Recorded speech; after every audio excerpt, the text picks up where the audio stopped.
Sekali seumur hidup, seseorang akan menjadi sangat emosional. Namun setelahnya, ia akan bersikap dingin terhadap segala hal selamanya. Ini adalah kata Mahmud Darwish, seorang penyair dan pengarang dari Palestina.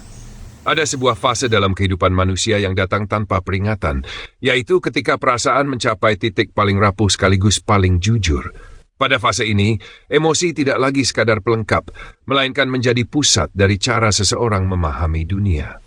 Air mata, harapan, ketakutan, dan cinta bertumpuk dalam satu ruang batin yang sempit, namun bergema begitu kuat. Segala sesuatu terasa lebih hidup, lebih nyata, seolah dunia akhirnya memperlihatkan wajahnya yang sebenarnya. Di momen itulah seseorang benar-benar hadir dalam hidupnya sendiri, tanpa perlindungan, tanpa jarak, tanpa topeng. Namun fase ini tidak bertahan selamanya. Ketika badai emosi itu mereda, sesuatu dalam diri ikut berubah. Bukan perubahan yang keras atau tiba-tiba, melainkan halus dan perlahan, namun bersifat permanen. Bukan karena hati menjadi dingin tanpa alasan, tetapi karena jiwa telah menyerap terlalu banyak dalam waktu yang singkat. Dunia tidak lagi terasa mengejutkan seperti dulu. Kekecewaan menjadi sesuatu yang biasa, harapan hadir dengan lebih tenang, dan kebahagiaan tidak lagi datang dalam ledakan besar. Disinilah paradoks itu muncul. Sekali dalam hidup, seseorang terbakar habis oleh perasaannya sendiri, dan setelahnya ia menjalani hidup dengan ketenangan yang sering disalahartikan sebagai kedinginan. Pada titik terdalam emosi, banyak orang merasa kehilangan kendali. Padahal, justru disitulah kesadaran tertinggi mulai terbentuk. Dalam psikologi, ini sering disebut sebagai krisis identitas, sementara dalam filsafat, ia dipandang sebagai gerbang menuju pengenalan diri. Ketika emosi meluap, manusia dipaksa berhenti berpura-pura kuat. Rasa sakit atau cinta yang begitu intens meruntuhkan semua konstruksi sosial yang selama ini dibangun. Yang tersisa hanyalah diri yang paling jujur, tanpa lapisan, tanpa manipulasi. Dari titik ini, lahir pemahaman baru bahwa hidup tidak sepenuhnya bisa dikendalikan, dan justru dalam ketidakpastian itulah makna mulai tumbuh.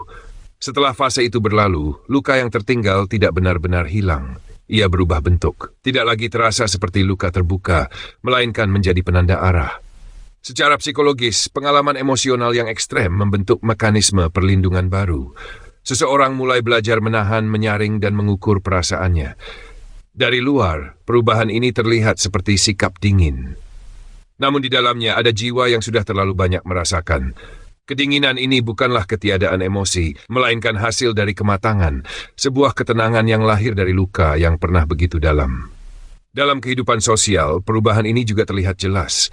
Seseorang yang telah melewati puncak emosinya cenderung menjaga jarak. Ia tidak lagi terlibat dalam konflik, drama, atau hiruk-pikuk pencarian validasi. Jarak ini sering dianggap sebagai ketidakpedulian, padahal sebenarnya adalah bentuk kebijaksanaan yang sunyi. Dengan menjaga jarak, ia melindungi ruang batinnya agar tidak kembali terbakar. Ia memahami bahwa tidak semua hal layak menguras energi perasaan, dan tidak semua orang harus disambut dengan hati yang sepenuhnya terbuka. Sikap dingin yang muncul setelah pengalaman emosional besar seringkali justru merupakan bentuk kesadaran yang lebih tinggi.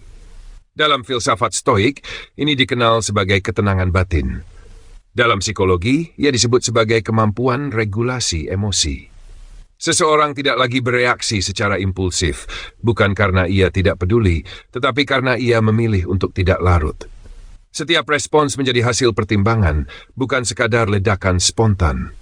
Di balik sikap yang tampak tenang itu, tersembunyi kedalaman yang hanya dimiliki oleh mereka yang pernah benar-benar tenggelam dalam perasaannya sendiri.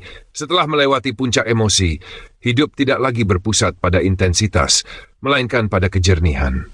Kebahagiaan tidak harus datang dengan gemuruh, dan kesedihan tidak lagi menghancurkan segalanya. Semuanya berjalan dalam ritme yang lebih lambat, namun stabil. Ini adalah fase ketika seseorang mulai memahami batas dirinya dan orang lain. Ia tidak lagi mengejar sensasi emosional, melainkan mencari makna yang lebih dalam. Dunia mungkin tidak berubah, tetapi cara memandangnya telah berubah untuk selamanya. Pada akhirnya, pertanyaannya bukan lagi tentang apa yang telah dirasakan, melainkan apa yang tersisa setelah semuanya berlalu. Ketika seseorang menjadi lebih tenang, lebih tertutup, dan lebih selektif dalam merespons dunia, apakah itu berarti ia telah kehilangan rasa? Atau justru disitulah bentuk tertinggi dari kedewasaan batin mulai terbentuk?